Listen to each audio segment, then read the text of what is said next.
Salam. Saudara, saya akan bicara tentang 1 Korintus pasal 11 ayat 17 sampai dengan ayat yang ke-34 berkenaan dengan momen perjamuan kudus atau istilah yang lebih kuno adalah perjamuan Tuhan, dan juga dalam momen pentabisan sidi untuk saudara-saudara kita yang saat ini ada di depan. Ada 5 orang yang hari ini akan mengikrarkan iman mereka, bukan hanya di hadapan Tuhan, tapi juga di hadapan jemaat dan di hadapan dunia. Dan karena itu saudara, mari kita melihat teks ini. Saya akan bacakan terlebih dahulu 1 Korintus pasal 11 ayat 17 sampai dengan ayat yang ke-14. Dalam peraturan-peraturan yang berikut, aku tidak dapat memuji kamu, sebab pertemuan-pertemuanmu tidak mendatangkan kebaikan, tapi mendatangkan keburukan. Sebab pertama-tama aku mendengar bahwa apabila kamu berkumpul sebagai jemaat, ada perpecahan di antara kamu, dan hal itu sedikit banyak aku percaya. Sebab di antara kamu harus ada perpecahan, supaya nyata nanti siapakah di antara kamu yang tahan uji. Apabila kamu berkumpul, kamu bukanlah berkumpul untuk makan perjamuan Tuhan. Sebab pada perjamuan itu tiap-tiap orang memakan dahulu makanannya sendiri, sehingga yang seorang lapar dan yang lain itu mabuk. Apakah kamu tidak mempunyai rumah sendiri untuk makan dan minum? Atau maukah kamu menghinakan jemaat Allah dan memalukan orang-orang yang tidak mempunyai apa-apa? Apakah yang kukatakan kepada kamu memuji kamu? Dalam hal ini aku tidak memuji kamu.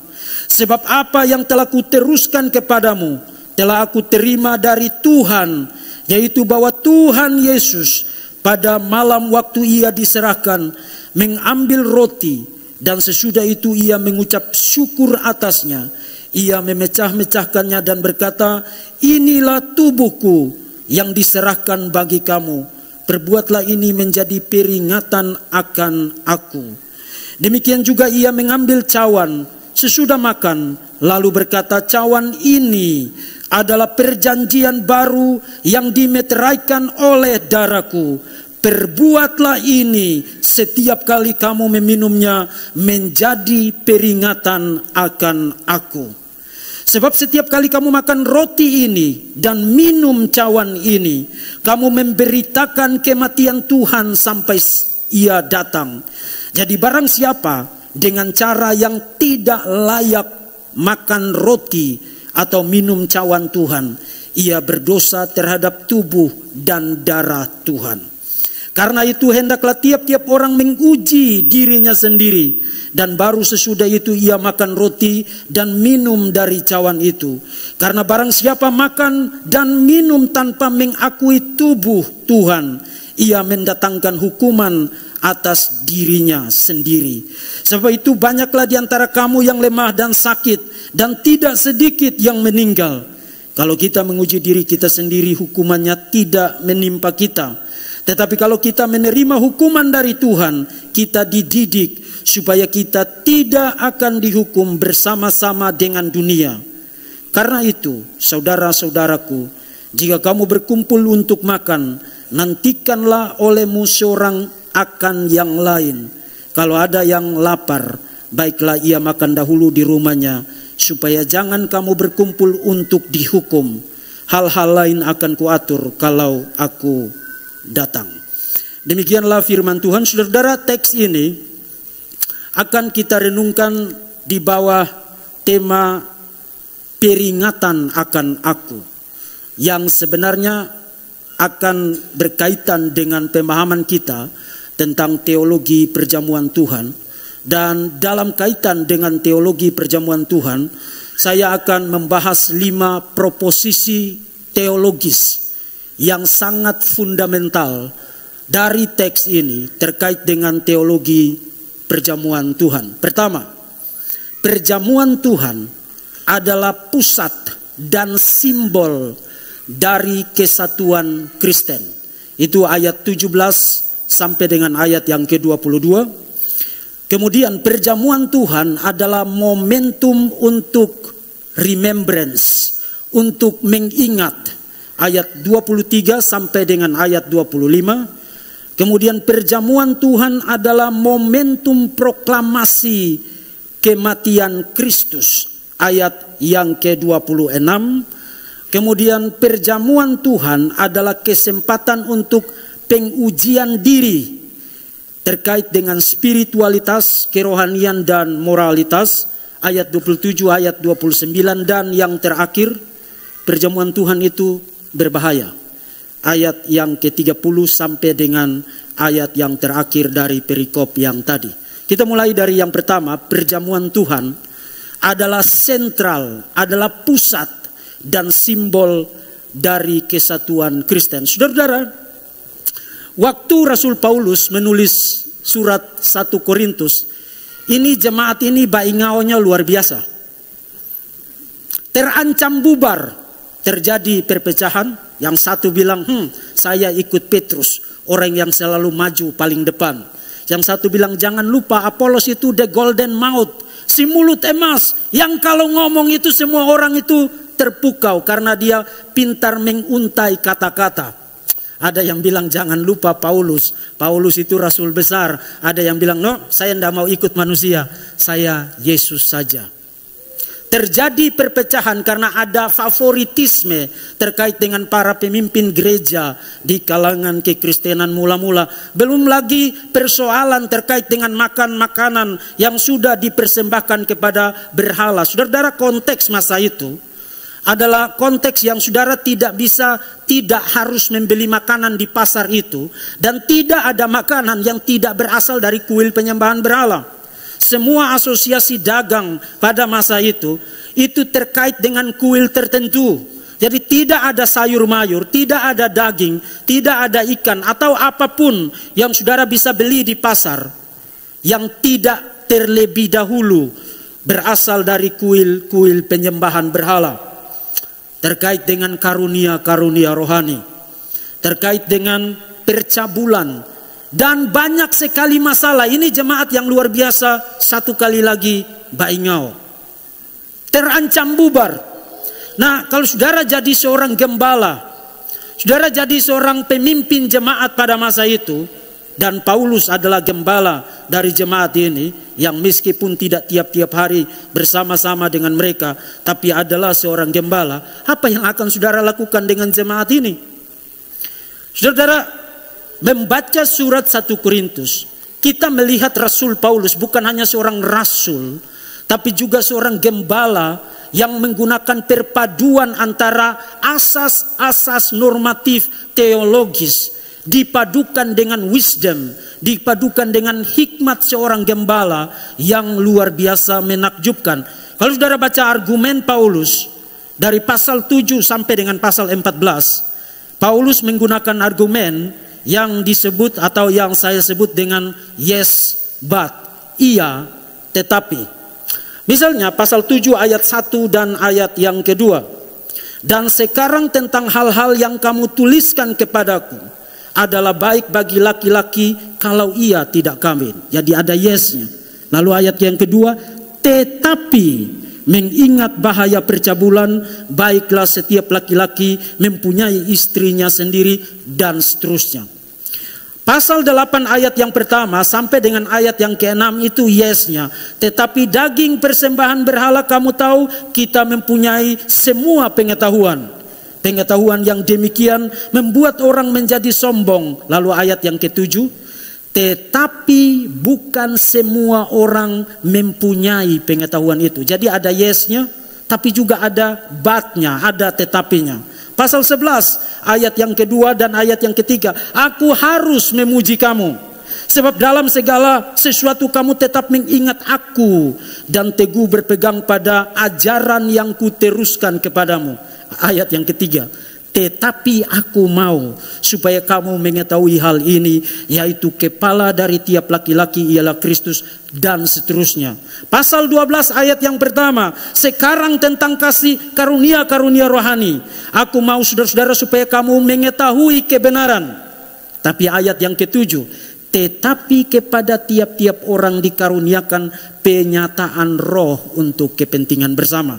Pasal 14 ayat 18, aku mengucap syukur kepada Allah dan bahwa aku berkata-kata dengan bahasa roh lebih daripada kamu semua. Pak Isra bisa bahasa roh enggak? Saya enggak bisa. Saya hanya bisa bahasa rote ya. Aku bisa bahasa roh dan berkata-kata dengan bahasa roh lebih daripada kamu semua. Ayat 19. Tetapi dalam pertemuan jemaat aku lebih suka mengucapkan 5 kata yang dapat dimengerti untuk mengajar orang lain juga daripada beribu-ribu kata dengan bahasa roh. Jadi ada ya-nya, tapi ada tetapinya. Jadi Paulus bukan hanya sepenuhnya mengkritik jemaat yang luar biasa baingao itu, tapi dia juga mengkombinasikannya dengan pujian, dengan apresiasi, dengan yes-nya, meskipun dia tidak lupa tambahkan tetapi. Nah, yang menarik adalah saudara-saudara, kalau saudara baca teks yang tadi, pasal 11 ayat 17 sampai 34, Paulus tidak menyertakan apresiasi sama sekali. Yang ada di situ hanya batnya, hanya ada tetapinya, tapi tidak ada yes. Aku tidak memuji kamu. Yang ada hanya kecaman, yang ada hanya kritikan. Kenapa? Saudara, dalam kaitan dengan perjamuan Tuhan yang diadakan di jemaat di Korintus, kita perlu tahu apa yang sebenarnya terjadi pada masa itu. Saudara, kalau hari ini kita mengadakan perjamuan kudus atau perjamuan Tuhan, yang dibagikan kepada kita itu kan sepotong roti atau hosti itu. Kemudian ada cangkir kecil yang isinya anggur. Ada yang bahkan gantikan itu dengan Coca-Cola atau gantikan itu dengan Sprite. Yang penting ada warna merahnya atau warna-warna ungunya, sehingga kelihatan seperti anggur. Nah, saya tidak bilang begitu untuk mengkritik ya, bukan. Tapi saya sedang menegaskan konteks historikal. Perjamuan paling awal itu modelnya itu bagaimana. Jadi itu adalah tata cara kita sekarang menjalankan perjamuan Tuhan. Kemudian di gereja kita masa kini selain ada perjamuan kudus, kita juga punya satu perjamuan lagi yang namanya perjamuan kasih. Nah, di dalam perjamuan kasih itu memang kita makan. Setiap jemaat itu bawa makanannya masing-masing. Ada yang bawa nasi, ada yang bawa ikan, bawa mie, bawa daging, bawa sayur dan lain sebagainya. Dikumpulin di gereja, kemudian kita makan sama-sama. Itu yang namanya perjamuan kasih. Kita tidak menyebut perjamuan kasih itu perjamuan kudus. Kita menyebutnya satu perjamuan kasih untuk membedakannya dari perjamuan kudus. Nah, saudara-saudara, kalau kita belajar sejarah kekristenan mula-mula, sebetulnya yang kita sebut perjamuan kasih tadi, yang bawa makanan rame-rame, kemudian makan rame-rame, itulah perjamuan Tuhan. Dan yang kita sebut perjamuan Tuhan atau perjamuan kudus yang dapat roti sepotong, kemudian anggur secuil, itu justru mereka tidak pernah kenal itu pada konteks abad pertama. Kalau saudara baca ayat 17 sampai dengan ayat 22, saudara dapat picture apa di situ? Dapat gambaran apa di situ? Itu memang jamuan makan. Jamuan makan bersama. Dan itu disebut sebagai perjamuan Tuhan, the Lord's Supper. Nah, dari segi sejarahnya, perjamuan kudus dengan tata cara, dengan model seperti yang kita lakukan, sebenarnya itu baru mulai dilakukan menjelang awal abad kedua. Karena ada masalah-masalah seperti yang terjadi di Korintus. Jadi orang datang bukan untuk mengadakan perjamuan Tuhan dan belajar prinsip-prinsip teologikal terkait dengan perjamuan Tuhan. Mereka datang memang hanya untuk makan. Dan pada konteks abad yang pertama, saudara-saudara, kekristenan mula-mula isinya itu tidak banyak yang orang kaya. Mayoritas itu adalah para budak, orang-orang yang bekerja sebagai buruh dan terikat dengan jam kerja. Jadi masuknya itu kira-kira jam 7, kemudian pulangnya itu sekitar jam 5 atau jam 6. Dan saudara-saudara, kita hari ini bekerja itu mengikuti 7-day weeks ya. Jadi satu minggu itu 7 hari. Jadi ada 5 hari kerja, 2 harinya itu hari libur. Itu kita mengikuti siklus 7 hari dalam satu minggu. Di dalam dunia Yunani Romawi abad pertama, perhitungan minggu itu bukan 7 hari, tapi 10 hari. Nah, kalau ibadah Kristen itu diadakan pada hari Tuhan, yaitu hari Minggu, maka itu bukan hari libur bagi yang berprofesi sebagai buruh, berprofesi sebagai orang yang menggarap ladang orang atau bekerja ikut orang atau menjadi budak. Itu bukan hari libur. Karena itu bukan hari libur, maka setiap ibadah pada hari Tuhan, pada hari Minggu, ketika itu diadakan pada malam hari, biasanya yang datang paling pertama itu siapa? Orang-orang kaya. Karena dia tidak terikat dengan jam kerja, dia tidak tunduk kepada bos siapapun, dia punya kekayaan, malah dia yang menggaji orang, jadi dia bisa datang lebih awal. Dan karena dia orang kaya, maka dia datang itu mungkin dia bawa makanan yang lebih mahal atau lebih enak, lebih nikmat dibandingkan dengan orang-orang lain. Kemudian diadakanlah The Lord Supper, perjamuan Tuhan. Saudara, dalam konteks semacam itu, situasi semacam itu, apa yang sebenarnya ingin diperlihatkan kepada dunia dengan situasi semacam itu?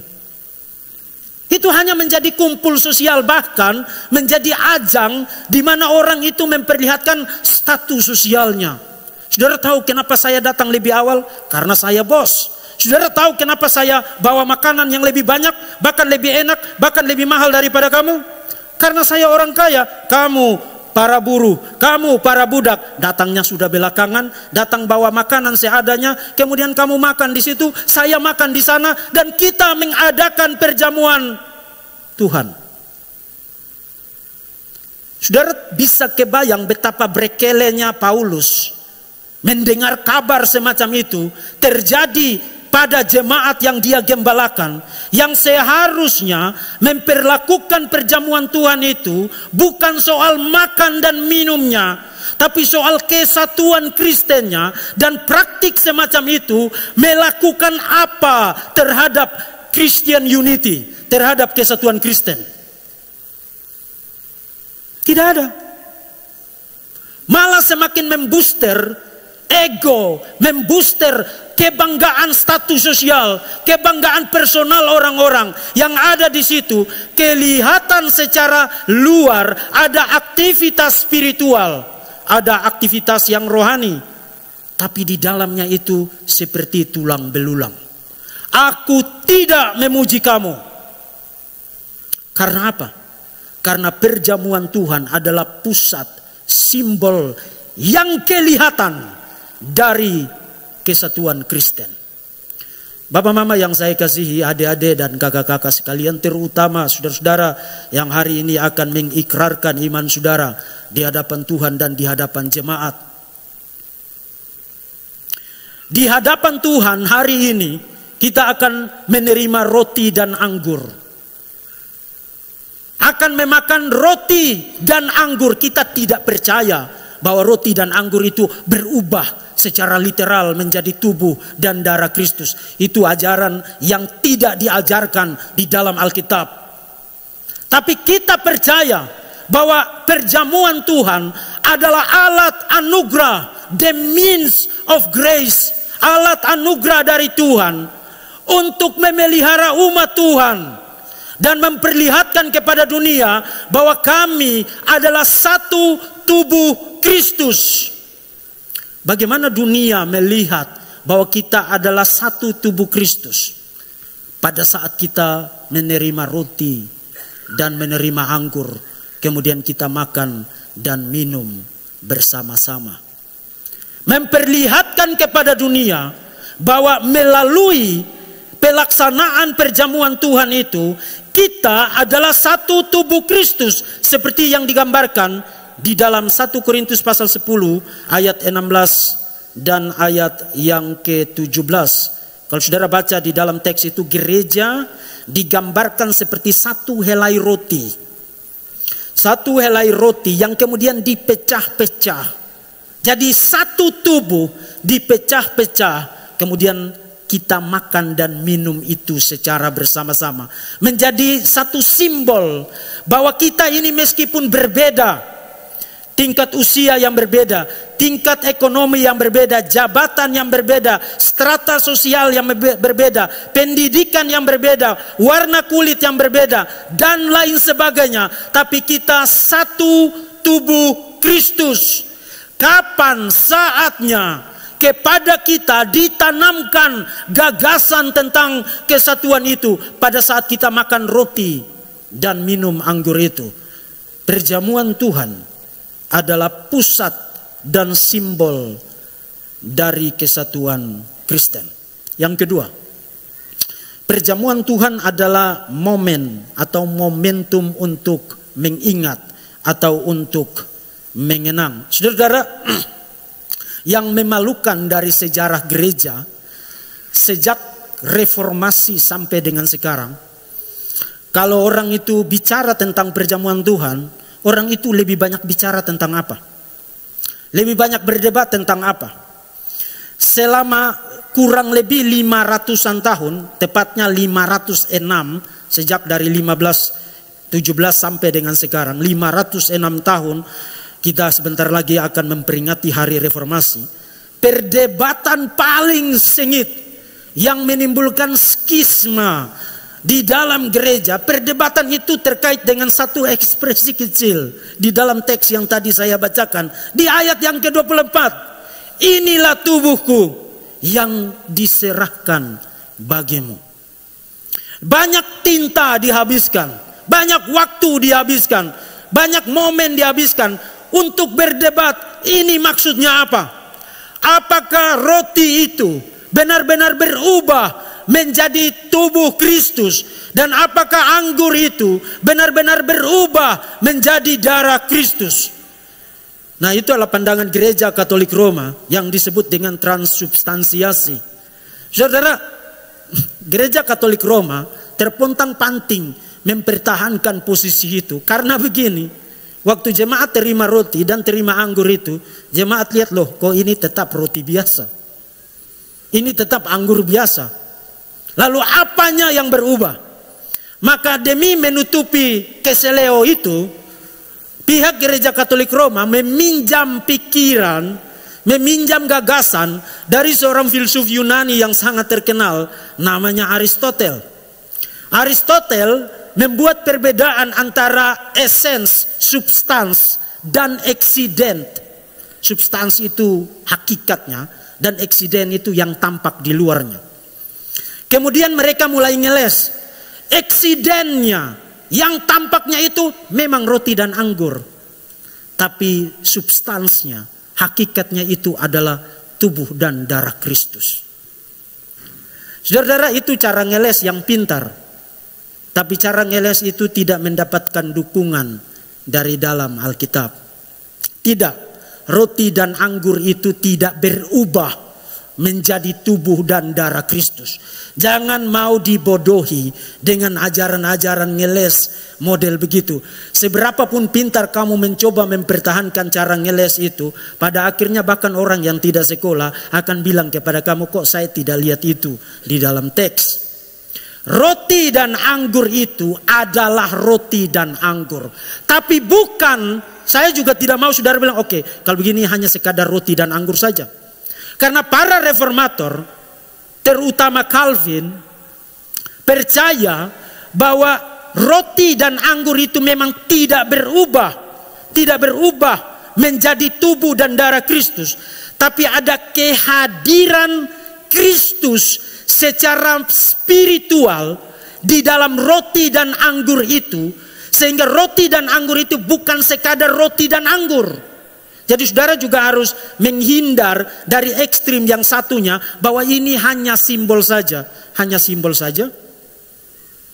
Hanya simbol saja. Para reformator tidak menolak gagasan tentang kehadiran Kristus secara spiritual pada saat kita menerima roti dan anggur itu. Yang mereka tolak adalah perubahan. perubahan roti dan anggur itu menjadi tubuh dan darah Kristus. Dan itu perdebatan berabad-abad. Kita tidak perlu tambah itu menjadi lebih panjang lagi. Nanti selalu akan muncul teori yang baru lagi. Kemudian nanti kita sibuk habis waktu di situ. Tapi saudara-saudara, kembali kepada teks kita. Sebenarnya di dalam keseluruhan perikop itu hanya ada satu kata perintah. Hanya ada satu kata perintah yang saudara ketemu itu di ayat yang ke-24 dan ayat yang ke-25, yaitu perbuatlah ini sebagai anamnesin, sebagai ingatan, sebagai peringatan akan aku.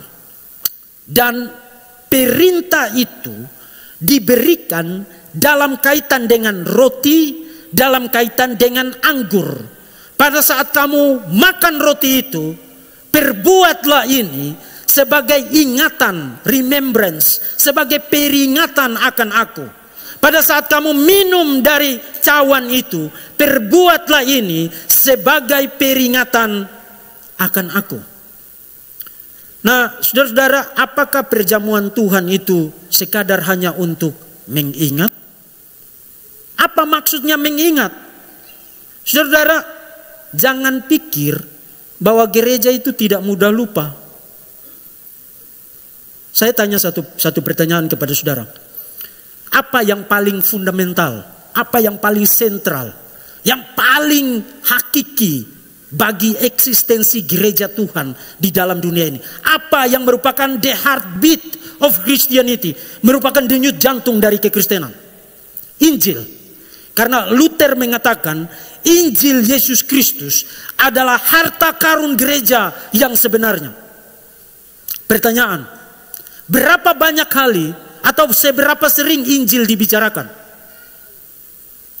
Saudara, di dalam hiruk pikuk kesibukan pelayanan gereja, di mana-mana, seringkali gereja itu sibuk dengan paduan suara, warna karpet, AC, dengan liturgi, dengan kor, dengan musik, eksposisi kitab Kejadian, eksposisi kitab Mazmur, eksposisi kitab Wahyu, dan lain sebagainya.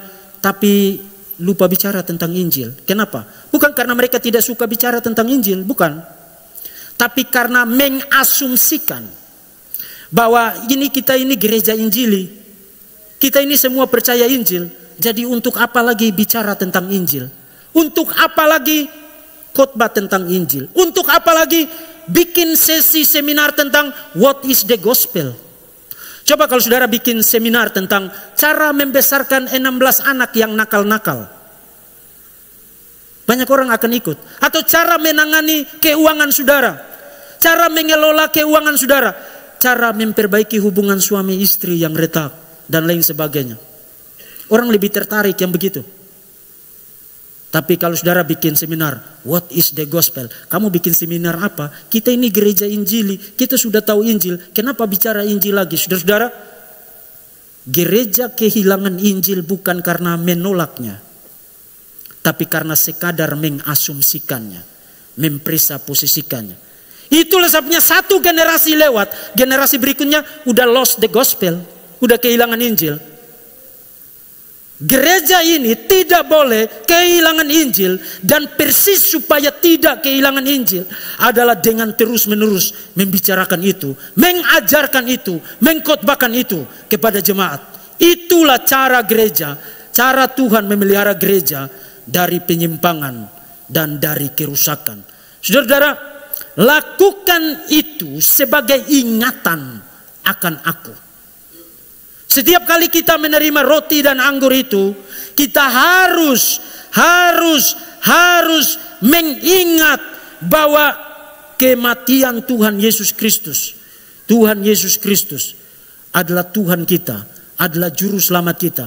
Kita yang mestinya dibinasakan, kita yang mestinya masuk neraka, diselamatkan oleh Tuhan Yesus Kristus melalui kematiannya 2000 tahun yang lalu.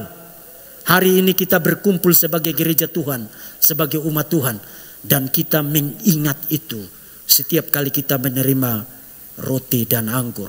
Saudara yang akan mengikrarkan imanmu, Ikrar dari iman itu tidak boleh hanya menjadi kenangan, ada di foto, kemudian tahun depan kamu lihat di story Facebook, oh tahun lalu saya ikrarkan iman saya.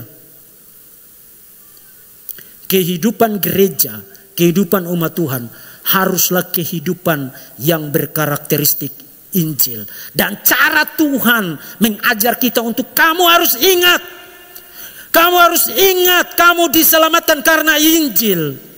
Ingat itu dengan cara apa? Cara Tuhan ngajarin kita adalah dengan memberikan kita perintah untuk melakukan perjamuan Tuhan, menerima roti dan anggur. Roti dan anggur di dalam perjamuan Tuhan pada saat kita menerima itu adalah momentum untuk mengingat. Itu ayat yang ke-23 sampai dengan ayat yang ke-25. Di ayat yang ke-26, perjamuan Tuhan adalah momentum proklamasi kematian Kristus. Saudara yang terkasih, kalau di ayat 23 dan ayat 25, perjamuan Tuhan itu adalah momentum untuk mengingat. Kita mengingat sesuatu yang sudah terjadi, bukan? Satu peristiwa yang sudah terjadi, bukan? Artinya penekanan dari ayat 23 sampai ayat 25 adalah apa yang terjadi 2000 tahun yang lalu itu kita tidak boleh lupakan. Tapi bayangkan kalau perjamuan Tuhan itu hanya sekadar untuk mengingat, maka perjamuan Tuhan itu hanya punya nilai ke belakang. Itu hanya semacam ingatan tentang sebuah peristiwa tragis yang terjadi 2000 tahun yang lalu. Kemudian sudah. Tapi saudara perhatikan di ayat yang ke-26.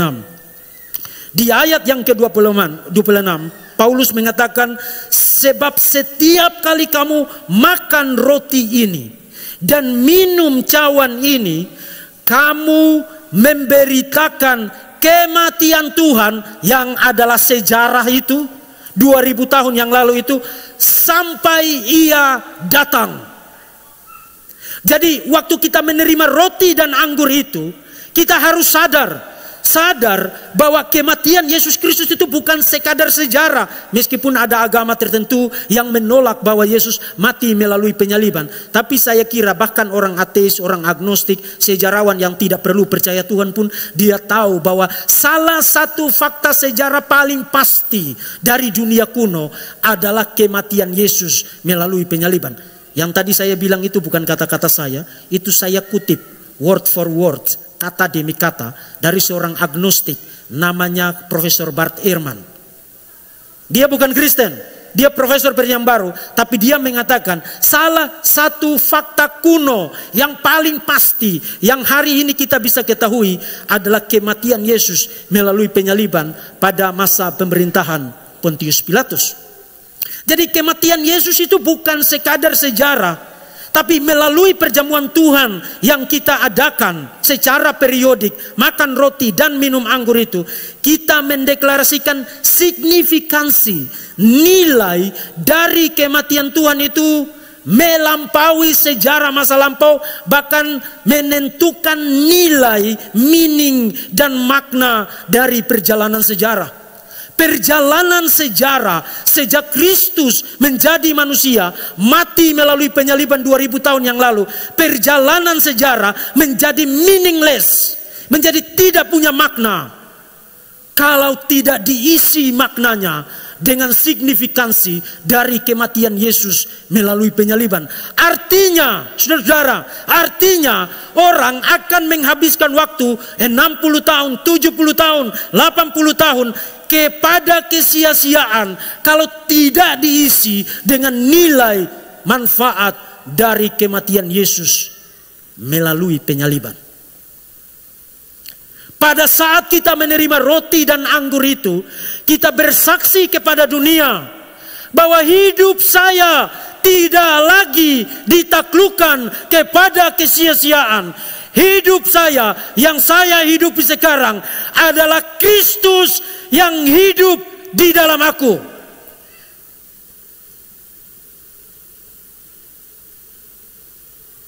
Itu sebabnya saudara dan saya Kristen. Itulah sebabnya meskipun sakit, meskipun susah, meskipun kurang, meskipun sengsara, bahkan meskipun kita berhadapan dengan maut, Tuhan Yesus tetap adalah Tuhan bagi kita. Karena peristiwa 2000 tahun yang lalu itu bukan sekadar sebuah ingatan tentang sesuatu yang tragis. Peristiwa itu menentukan makna, nilai, dan signifikansi dari hidup saya dan hidup saudara. Perjamuan Tuhan adalah momen di mana kita memberitakan bukan sekadar sebuah peristiwa masa lampau, tapi nilai dari peristiwa itu bagi dunia ini. Kalau kamu tidak mau menghabiskan hidupmu di dalam kesia-siaan, saudara yang ada di sini, saya tidak mengasumsikan bahwa kamu semua sudah menerima Yesus, meskipun kamu ada di gereja. Saudara yang mengikuti khotbah ini secara online, saudara yang belum percaya kepada Tuhan Yesus Kristus, hidupmu akan dihabiskan dalam kesia-siaan. Tidak peduli berapa banyak uangmu sekarang, berapa kuat posisimu sekarang, apa jabatanmu sekarang, kondisimu sekarang, kamu harus percaya kepada Yesus Kristus, anak Allah yang menjadi manusia, mati bagi kamu.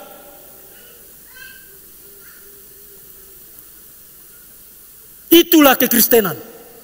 Dan mimbar ini harus terus-menerus mengkumandangkan berita itu. Karena ribuan, jutaan, miliaran orang sedang berduyun-duyun menuju kepada kebinasaan.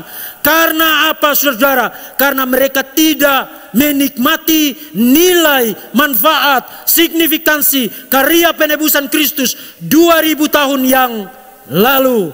Perjamuan Tuhan adalah momen penginjilan, bukan sekadar sebuah kenangan, bukan sekadar sebuah ingatan, tapi momen penginjilan.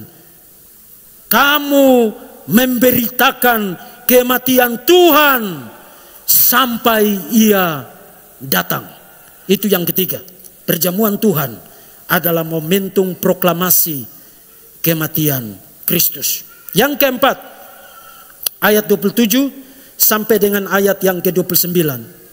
Perjamuan Tuhan adalah kesempatan untuk pengujian diri.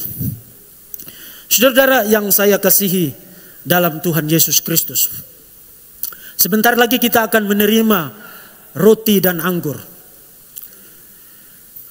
Tolong untuk masing-masing menguji dirinya sendiri. Dalam minggu ini, seberapa kuat hubungan saya dengan Tuhan Yesus? Seberapa sering saya berbicara dengan Dia? Dalam minggu ini, berapa banyak orang yang saya sakiti dengan perkataan saya, dengan perilaku saya? Atau mungkin satu gereja, tapi yang satu duduk di situ, yang lain bilang dia karena di kiri jadi saya di kanan saja. Suami istri mungkin sudah tidak ngomong 1 bulan kah?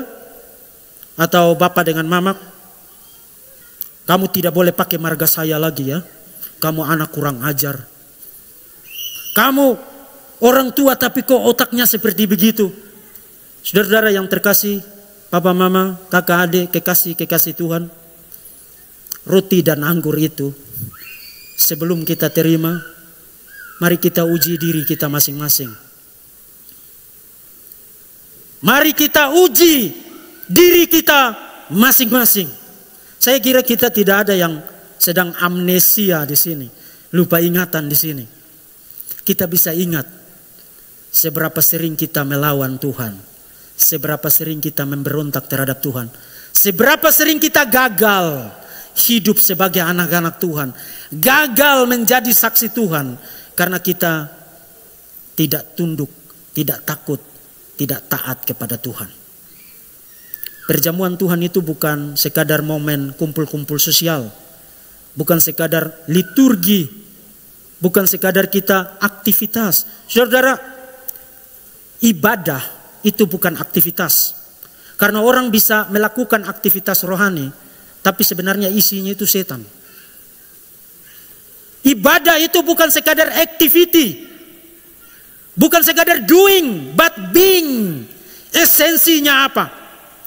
Kalau saudara hadir setiap kegiatan ibadah, rajin kasih persembahan, mendukung pelayanan, terlibat di dalam pelayanan, tapi spiritualitasmu tidak bertumbuh, hubunganmu dengan Tuhan itu tidak makin lama makin intim, kehidupanmu tiap-tiap hari tidak makin lama makin berubah. Saudara hanya melakukan aktivitas, tapi saudara kehilangan bingnya, kehilangan esensinya. Saudara hanya akan menjadi orang-orang yang akan dikecewakan pada hari Kristus datang kedua kali. Tuhan, Tuhan, bukankah kami mengusir setan demi namamu? Bukankah kami bernubuat demi namamu? Tuhan Yesus bilang apa? Saudara tahu ayat itu. Kekristenan itu tidak tentang aktivitas. Tidak tentang aktivitas. Tapi tentang being. Kamu itu siapa? Kita ini siapa? Saudara-saudara, kita adalah orang berdosa yang harusnya ada di neraka, tapi diselamatkan by grace alone. Karena anugerah semata-mata, dan kita menerima itu through faith alone. Menerima itu melalui iman semata-mata. Tidak ada jasamu, tidak ada perbuatan baikmu yang membuat kamu diselamatkan. Celakalah mimbar yang darinya keluar berita bahwa kamu harus melakukan perbuatan baik untuk diselamatkan atau untuk mempertahankan keselamatanmu. Itu adalah mimbar juru bicara corong dari setan, dari neraka. Mimbar gereja harus mengingatkan jemaat, kamu diselamatkan bukan karena kamu itu baik, bukan karena kamu cukup taat. Tapi keselamatan Injil itu tidak begitu saja hadir kemudian tidak terjadi apa-apa.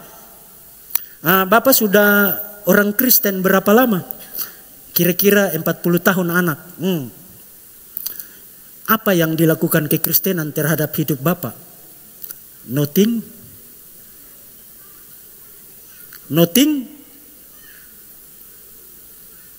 Saya pikir ada seorang pembunuh teroris abad pertama, namanya Paulus. Ketika bertobat itu segala sesuatunya berubah. Saya pikir ada seorang kaya yang suka menipu rakyat, namanya Sakeus. Ketika ketemu Yesus, saya kasih sepertiga harta saya untuk saya kembalikan itu. Kalau ada orang yang saya tipu, saya ganti kembali. Tidak ada orang yang berjumpa dengan Yesus yang tidak mengalami perubahan. Saudara, saya curiga saudara tidak berubah karena Yesus yang saudara temui itu bukan Yesus yang di Alkitab. Itu Yesusnya Erastus Sabdono. Itu Yesusnya Yosua Teu. Itu Yesusnya Saksi Yehova. Itu Yesusnya Mormon. Itu Yesusnya Unitarian. Yesus Alkitab, setiap orang yang berjumpa dengan dia selalu tersungkur dan terjadi perubahan di dalam hidupnya. 25 tahun yang lalu, kalau saya tidak ikut Tuhan, saya ini mungkin sudah di penjara.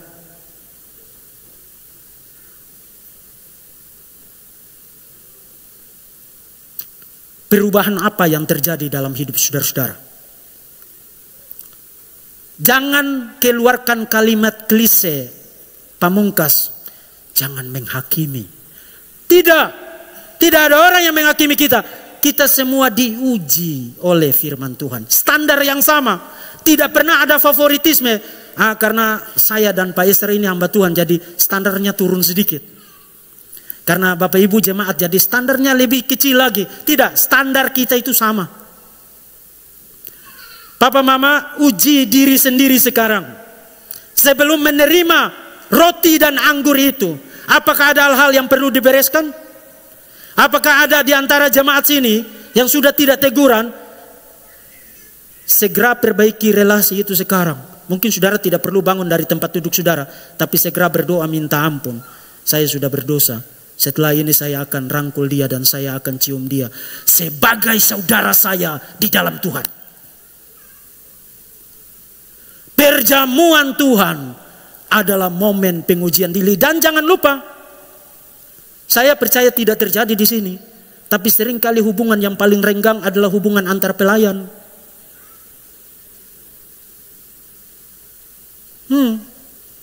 Jangan lupa itu. Kalau iblis mau serang, yang mana yang dia akan serang? Oh, bukan yang duduk di sana. Yang ada di sini, yang duduk di paling depan ini. Perjamuan Tuhan mengingatkan kita bahwa kita ini bejana, tanah liat, yang rapuh, yang gampang patah, gampang pecah, gampang rusak, gampang ngaco, gampang mess up. Kita duduk sekarang di hadapan Tuhan yang suci dan kudus. Kita harus menguji diri kita masing-masing sebelum menerima roti dan anggur di dalam perjamuan Tuhan. Yang terakhir, dan ini poin yang paling tidak enak. Saya harap Bapak Mama masih sabar ikut poin ini, tapi saya upayakan cepat-cepat saja karena saya tahu ini poin yang tidak enak. Perjamuan Tuhan adalah sesuatu yang berbahaya. Saudara, kalau saudara baca di ayat yang ke-30 sampai dengan ayat yang ke-34, bicara tentang ada orang-orang yang sakit. Bahkan ada yang meninggal karena kelalaian di dalam mengikuti atau melakukan atau menerima perjamuan Tuhan. Nah, Bapak Mama jangan sampai begitu roti dan anggur diadakan kemudian saya absen dulu Pak Pendeta. Saya hari ini, saya sabar dulu lah. Nanti lain kali dulu. Bukan itu. Kalau saudara berpikir begitu berarti saudara salah paham dengan yang saya sampaikan. Tadi saya bilang kita jadi umat Tuhan bukan karena kita layak, bukan? Bukan karena kita baik. Bukan karena kita suci. Kita semua memang orang berdosa. Dan karena itu kita perlu menguji diri. Tapi poin ini tetap harus saya sampaikan kepada saudara-saudara. Saya tidak bisa diskon firman Tuhan supaya saudara jangan ketakutan. Karena ini firman Tuhan jadi saya harus khotbahkan. Perjamuan Tuhan itu berbahaya. Karena apa saudara-saudara? Itu dikatakan oleh Paulus di dalam ayat yang ke-30 sampai dengan ayat yang ke-34. Ada yang sakit, bahkan ada yang meninggal. Nah, supaya ini membuka horizon teologi kita tentang masalah penyakit, kematian dalam kaitan dengan dosa. Kita harus ingat bahwa di dalam perjanjian baru saudara-saudara, tidak segala sesuatu itu kalau saudara celaka sedikit pasti karena saudara berdosa. Atau kalau saudara sakit itu, tadi malam kamu bikin apa? Tidak juga.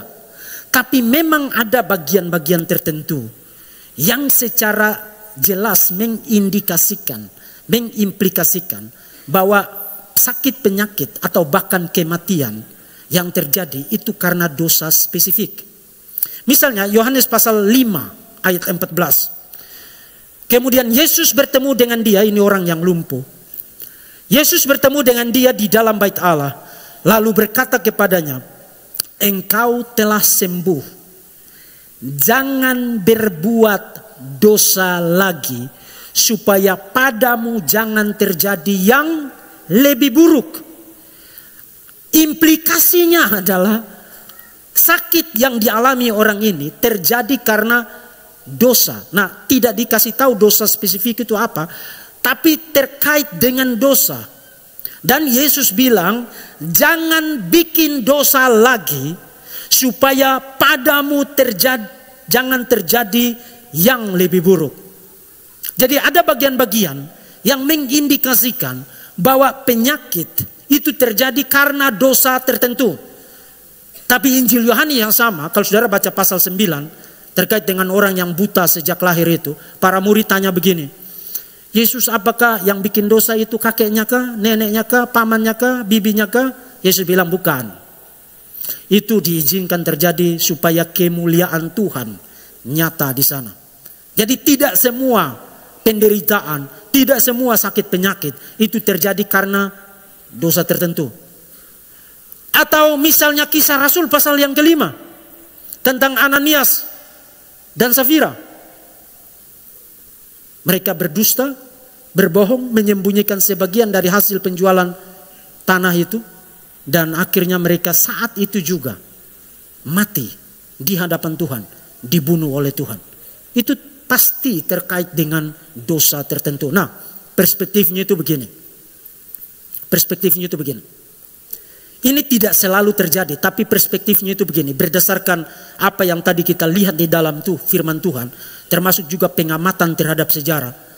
Kalau pada momen-momen semacam itu, misalnya seperti yang terjadi di Korintus atau yang terjadi dengan Ananias dan Safira, terjadi momen-momen yang spektakuler semacam itu biasanya terjadi pada momen-momen yang khusus. Apakah pada momen di mana awal berdirinya gereja, atau pada momen di mana gereja itu sudah tertidur cukup lama, kemudian Tuhan bangunkan itu, terjadi kebangunan dan terjadi hal-hal yang spektakuler semacam itu. Jadi perjamuan Tuhan bisa berbahaya kalau saudara tidak hati-hati mendekati meja Tuhan, menerima roti dan anggur itu di hadapan Tuhan. Kalau saudara menyia-nyiakan alat anugerah itu untuk imanmu, untuk spiritualitasmu, saudara hanya menganggap itu sesuatu yang sifatnya liturgi, tata cara, aktivitas, rutinitas gereja ini punya jadwal setiap beberapa bulan adakan perjamuan Tuhan. Kalau saudara hanya anggap begitu, saudara ada di dalam bahaya besar. Mungkin saudara tidak akan langsung jatuh dari kursi seperti Ananias dan Safira sekarang. Mungkin juga saudara akan pulang dan masih sehat 10 tahun ke depan. Mungkin juga saudara tidak mengalami celaka atau apapun karena pelanggaran-pelanggaran semacam itu. Tapi saudara-saudara, itu berarti saudara nakal, bainyau, tidak taat kepada Tuhan Yesus. Nah, saya tidak mengatakan bahwa setiap kesalahan di dalam melakukan perjamuan Tuhan pasti akan mendatangkan akibat fatal semacam itu. Tidak, tadi saya sudah bilang itu terjadi pada momen-momen tertentu. Nah, saudara juga akan salah kalau bilang, puji Tuhan sekarang bukan saatnya kebangunan rohani, jadi kemungkinan tidak akan terjadi apa-apa. Tidak. Firman ini mengingatkan kita harus berhati-hati dengan hidup kita. Berhati-hati dengan apa yang kita lakukan saat ada di hadapan hadirat Tuhan. Nah, aplikasi saya juga ada 5. Baik untuk semua jemaat maupun untuk para anggota calon CD yang akan mengikrarkan iman maupun kita sekalian yang ada di tempat ini. Pertama, dalam kaitan dengan tema ini, kita belajar bahwa sangat penting untuk menjaga kesatuan. Sangat penting untuk menjaga kesatuan di dalam jemaat. Kalau ada hal-hal yang kita lihat bersama berpotensi menimbulkan perpecahan, menimbulkan kerusakan di dalam gereja, kita bersama-sama punya tanggung jawab yang sama, bukan hanya tanggung jawab pendeta. Tanggung jawab bersama jemaat ini untuk mencari solusi, jalan terbaik untuk terjadi kerukunan kembali di dalam tubuh Kristus. Itu yang pertama. Yang kedua, gereja ini, jemaat ini harus terus-menerus mengingat kita itu siapa.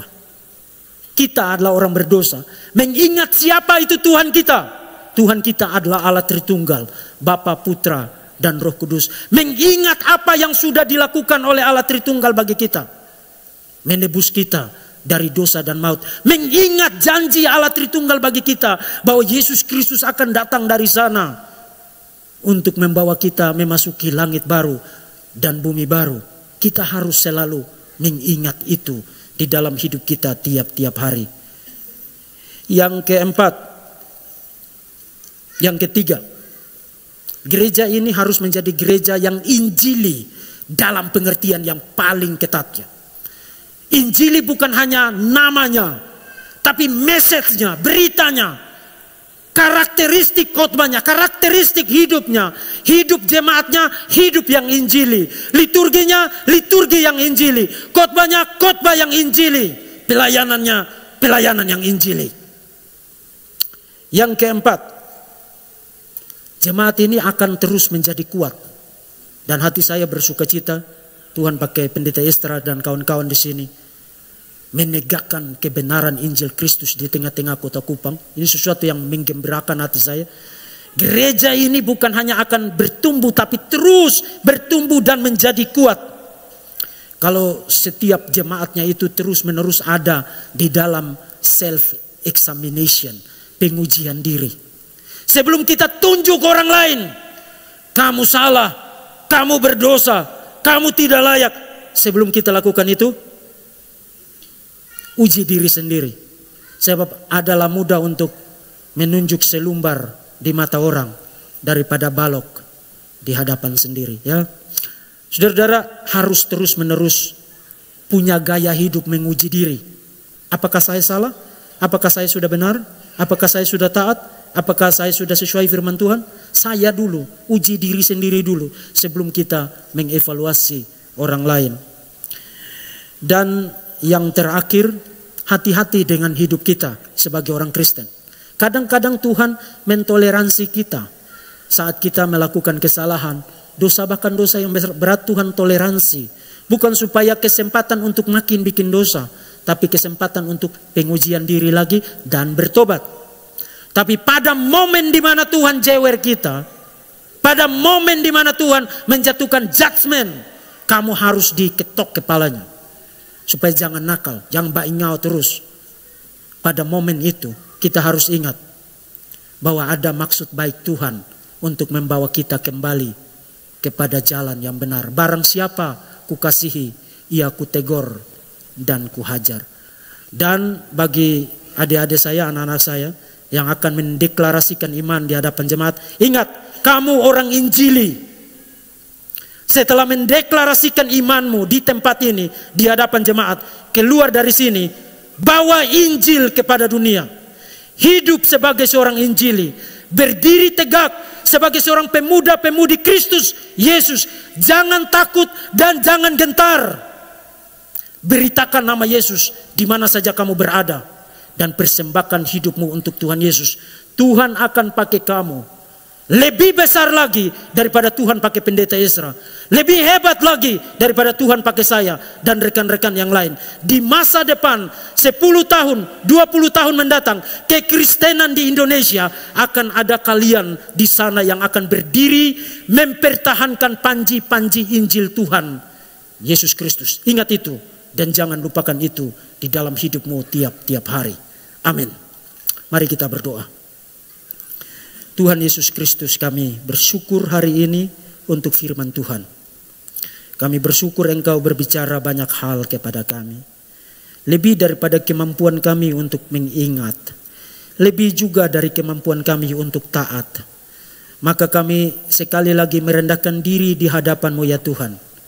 Supaya Engkau bukan hanya mengingatkan firman-Mu dan memateraikannya di dalam hati dan sanubari kami dan di dalam hidup kami.